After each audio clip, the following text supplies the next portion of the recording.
Before the famous Miracle on the Hudson, written by Captain Chesley Sully Sullenberger, there was another, lesser-known story of heroism in aviation. A DC series aircraft ditching by South Pacific Airlines that took place years earlier. In 1994, at Lord Howe Island Airport, a DC series aircraft was successfully ditched on the sea, saving the lives of 25 people.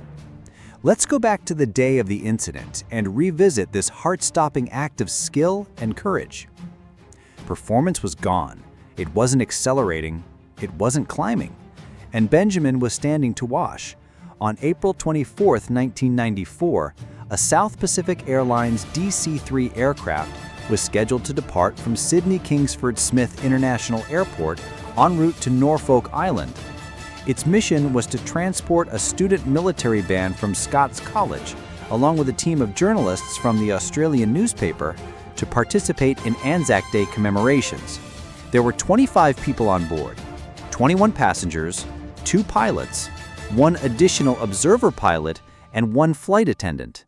Captain Rod Lovell carefully studied the planned route and completed the flight plan, which included a scheduled fuel stop at Norfolk Island. He had notified both airports in advance and had pre-ordered the required fuel. The weather conditions were confirmed to be favorable, with no warnings or restricted airspace reported. With everything prepared, the captain, along with observer pilot Andrew Buxton, headed to the airport. At 7:30 a.m., Captain Lovell and Andrew arrived at the aircraft parking bay, where First Officer Nick Ritchie was already on board, conducting the pre-flight inspection.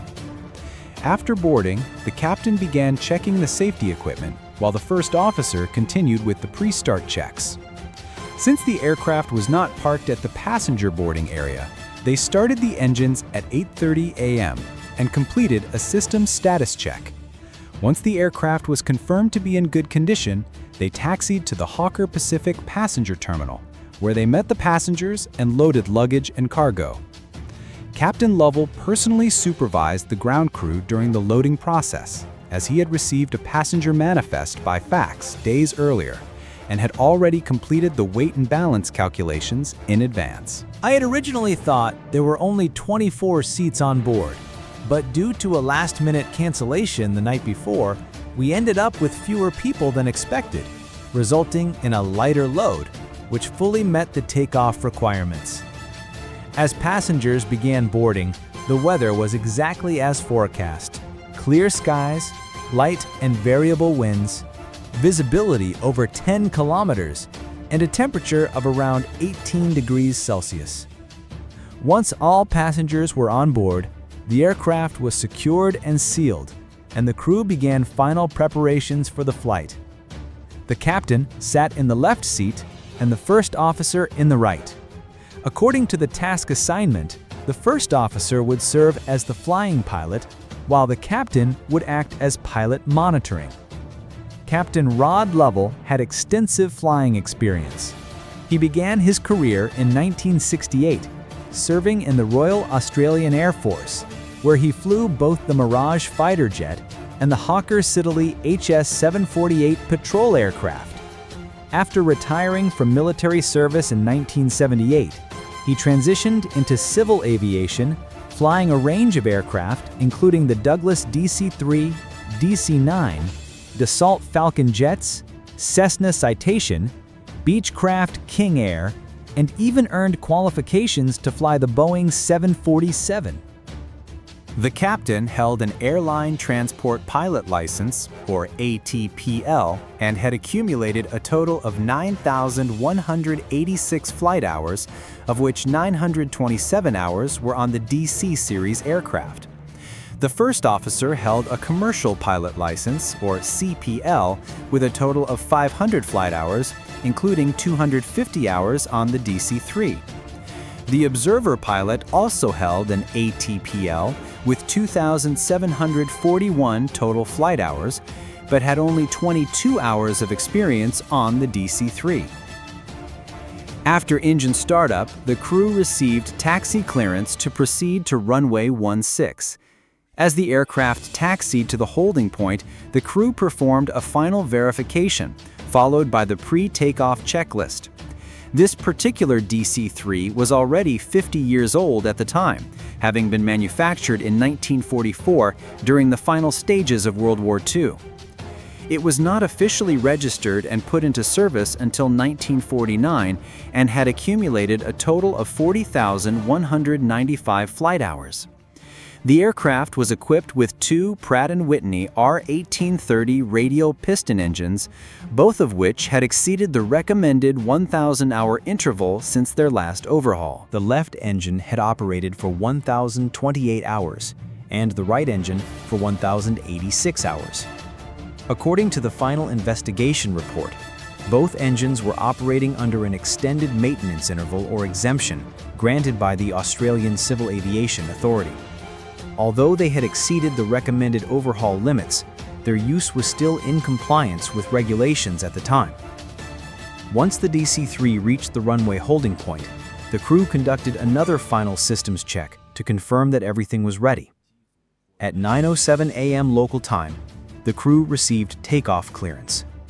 The first officer taxied the aircraft onto the runway, aligning it with the center line, while the captain held the throttles, ready to assist. The first officer then advanced the throttles to take off power. We began our takeoff roll. Everything was functioning normally. Aircraft systems and engine thrust indicators were all within expected parameters.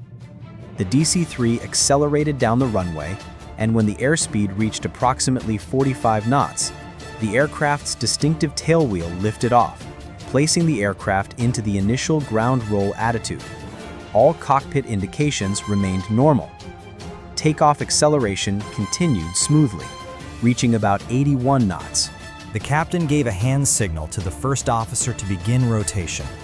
Due to the loud roar of the engines, verbal communication was almost impossible, so using hand signals was standard procedure.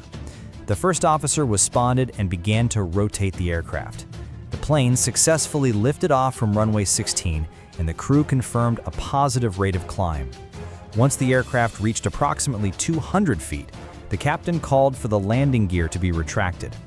By that time, the airspeed had exceeded 100 knots. But then, the pilots began to hear an unusual rattling or popping sound from the engines. At around 200 feet, we heard some loud banging noises coming from the engine. The first officer immediately reported a failure of the left engine, and the aircraft began to yaw to the left. The first officer struggled to maintain heading and climb, while the captain checked the instruments and confirmed that the left engine had indeed failed and was showing signs of severe mechanical issues. We saw flames shooting out of the left engine. It looked like the entire nacelle was on fire. The crew immediately executed the engine failure emergency checklist and confirmed that the left engine was on fire. At the same time, they notified air traffic control via radio, reporting, "We've shut down the left engine. We'll be returning shortly." One of the most critical procedures during an engine failure is to feather the propeller immediately. Feathering refers to rotating the propeller blades so they align with the direction of airflow, thus minimizing aerodynamic drag. If the propeller is not feathered, the aircraft will experience significant drag, as if flying with a large air brake, like pushing against a spinning disc in the wind. Following emergency procedures, the captain immediately feathered the left engine's propeller and visually confirmed that it had fully entered the feathered position. He then informed the first officer and verified the action. Meanwhile, passengers in the rear cabin were becoming aware that something was wrong. Through the windows, they could see that the aircraft was no longer climbing, and they could clearly feel and hear that the left engine had stopped running. Back in the cockpit, the captain expected the aircraft to continue climbing on one engine to clear obstacles and return safely to Sydney Airport. However, the aircraft remained at around 200 feet, slightly off the runway centerline, and its airspeed began to drop, a clear indication that something was going wrong. In theory, the DC-3 is fully capable of climbing on a single engine. But the captain now realized that his original plan to shut down the number 1 engine, circle around, and return to the airport might no longer be possible. I had planned to shut down the number 1 engine, make a circuit, and come back, but things changed. It was really surreal. We had rehearsed this procedure countless times in simulators, diagrams, training scenarios, but the real thing was nothing like that. It was as if I survived, it would feel like waking up from a dream. Not thrilling, not heroic, just an overwhelming sense of weight crashing down on me. The crew confirmed that the right engine throttle was already at full power, but the aircraft still could not climb. The first officer was applying full right rudder and using right aileron to try to maintain directional control. At this point, the captain took over the flight controls. I took control of the aircraft. Just like we say in standard procedures, I have control. But I immediately realized I had to figure out what to do right now, because this airplane was no longer capable of staying airborne. At this point, the pilots noticed that there was still some runway remaining beneath them, and briefly considered the possibility of landing straight ahead on the remaining length. But the problem was, they couldn't confirm the status of the landing gear, whether it was fully deployed. The DC-3's landing gear is operated by hydraulic systems and does not have a mechanical linkage between the left and right main gear. This means the 2 gear assemblies almost always extend at different times, even under normal conditions, and the process takes time. In this incident, with the left engine failed, the aircraft had only one functioning hydraulic pump, driven by the right engine. As a result, the gear deployment process was even slower and less reliable. This raised the risk that the gear might extend on only one side, creating a dangerous asymmetric landing condition. You couldn't be sure if the wheels were actually down or not down at all, so this wasn't going to be a graceful landing. We were trying to get out, go around, and come back to land properly.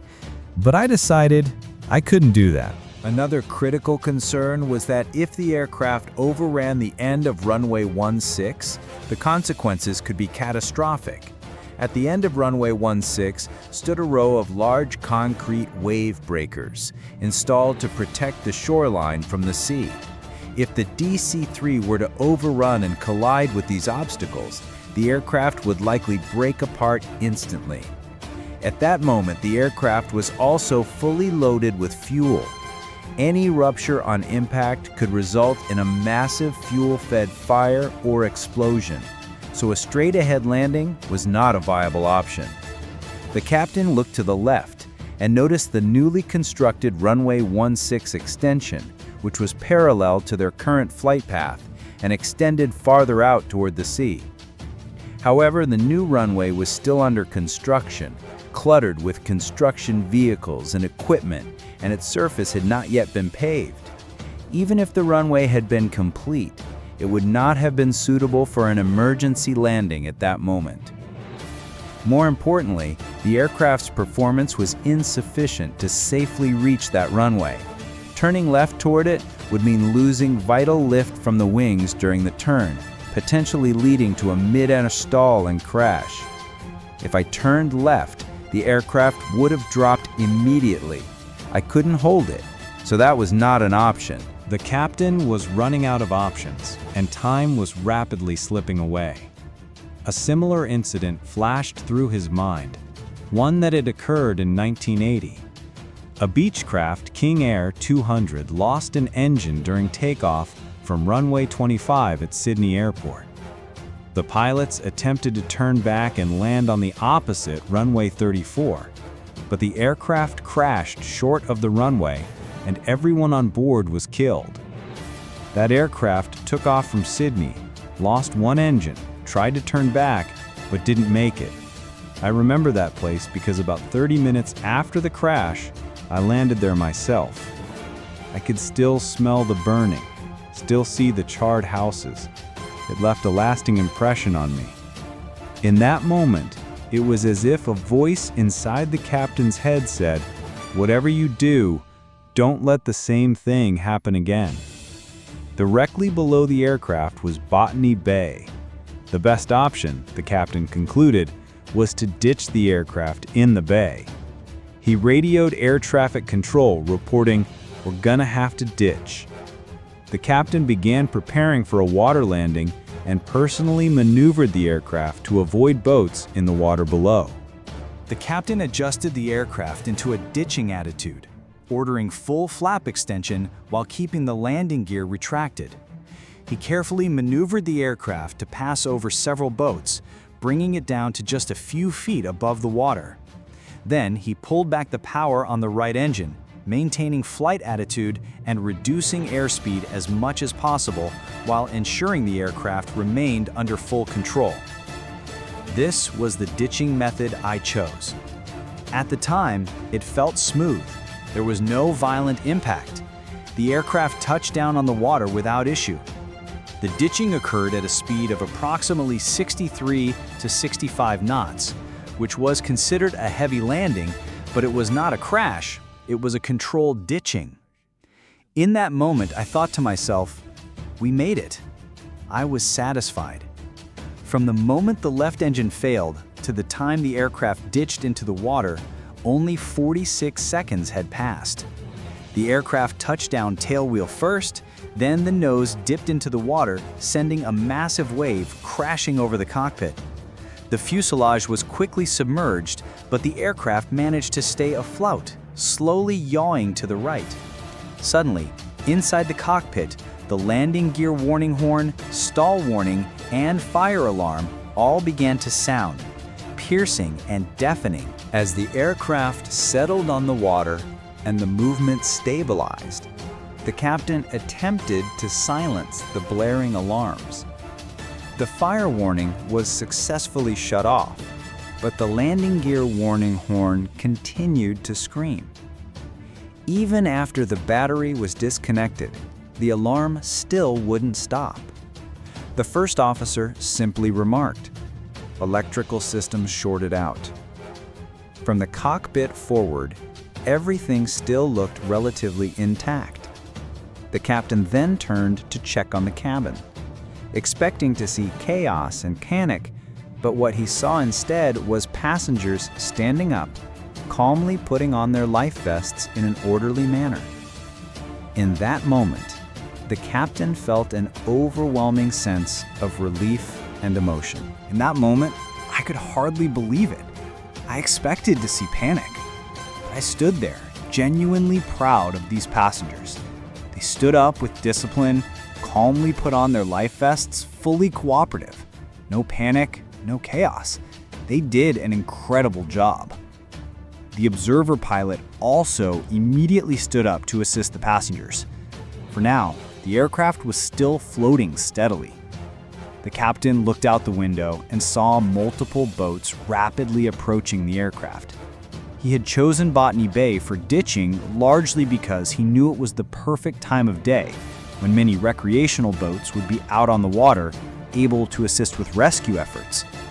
As a larger vessel drew near, the captain suggested to the first officer that they might try throwing a rope to the boat to tie the aircraft off and tow it into shallow water. However, they quickly realized there was no time. Water was already rushing into the fuselage, seeping up from beneath the cockpit floor. The aircraft was beginning to sink. They had to complete the evacuation immediately. The captain rushed into the cabin to help accelerate the evacuation, ensuring that no one was left behind. During the ditching, the flight attendant had been injured, and only now did the captain learn that she had already been placed on a life raft and safely transferred to a rescue vessel by other passengers. At that moment, the first officer grabbed the red flight document bag from the DC-3 and climbed out through the overhead emergency hatch.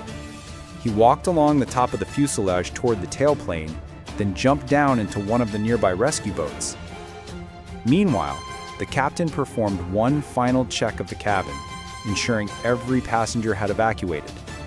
Then, together with the observer pilot, he jumped into the water from the rear of the aircraft. I walked slowly to the back of the cabin, step by step, like a scene from a movie, making absolutely sure no one had been forgotten. No one trapped in a seat or stuck in the fuselage. I told people not to worry about luggage. Cameras, wallets, none of that mattered. The only thing that mattered was getting out alive. Once I confirmed everyone was off, we jumped too. In the end, all 25 people on board were successfully rescued by boats and brought safely back to shore. They were then transported to several hospitals for medical evaluation. The DC-3, meanwhile, slowly sank into the waters of Botany Bay. Standing on a boat, watching the aircraft you just flew floating there like a ship and then disappearing, it's an indescribable feeling, almost like an out-of-body experience. Not just emotional, spiritual even. Later, all passengers and crew underwent medical checks, and by 2:30 p.m. that afternoon, everyone except one had been discharged from the hospital. The injured person was the flight attendant, who had suffered a fractured left wrist during the ditching. Among the passengers, only 2 sustained minor abrasions. The investigation would later reveal The flight attendant had unbuckled his seatbelt early after takeoff because of a communication issue with the first officer. I later saw him at the hospital. He told me that the first officer had said he could undo his seatbelt. He thought the aircraft was in stable flight. That's why he unbuckled. I truly regret that I had no idea this had happened. If I'd known, I never would have allowed it.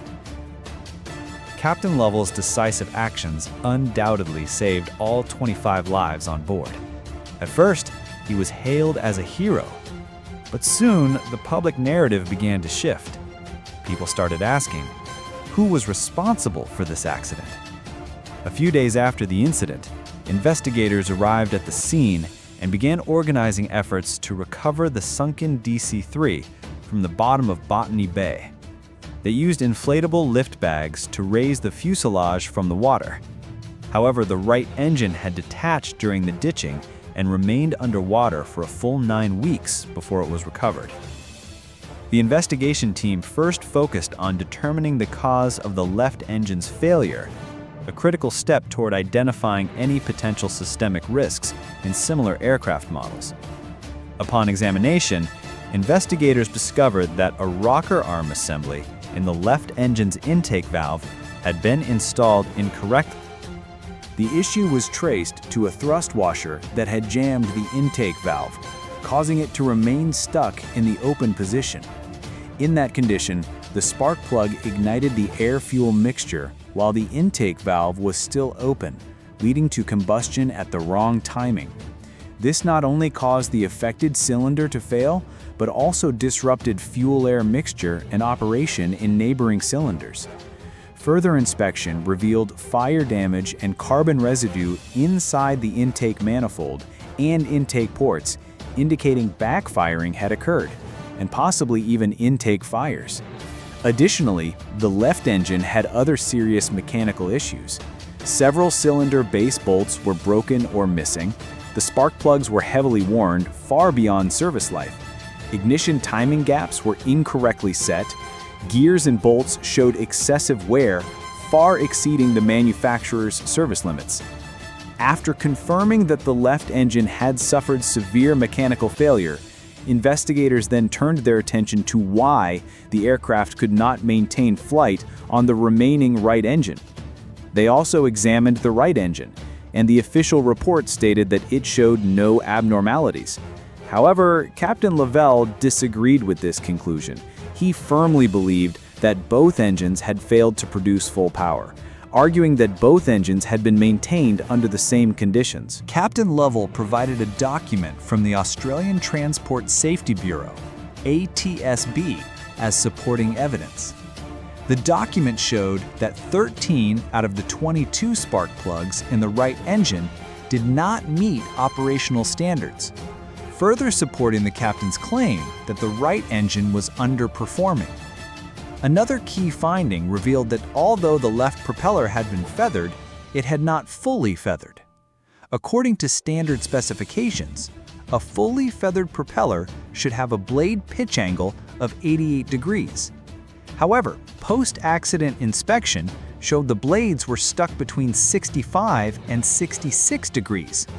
This meant the aircraft was still subjected to significant aerodynamic drag during flight.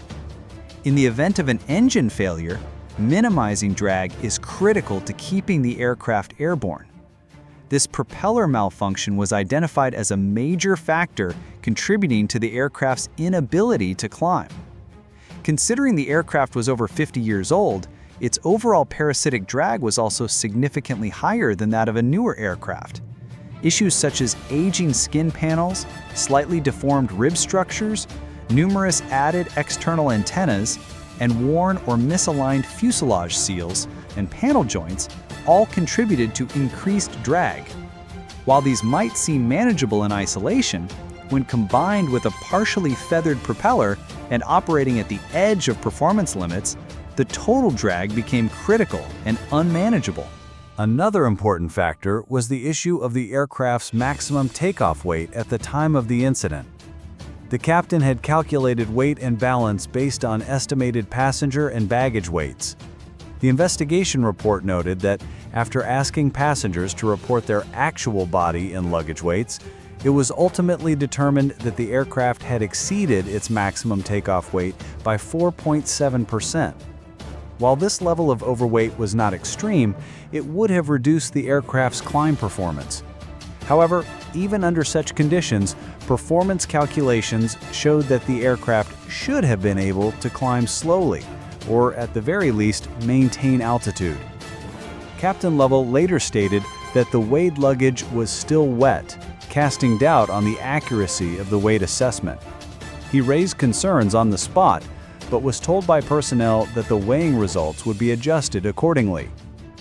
Regardless of these details, one fact is indisputable. All 25 people on board survived.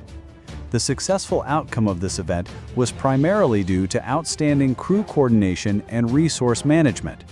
From the moment of engine failure to the completion of the water landing, Captain Rod Lovell had only 46 seconds to assess the situation and take action. Had he made a different decision, the outcome we see today could have been an entirely different and tragic story.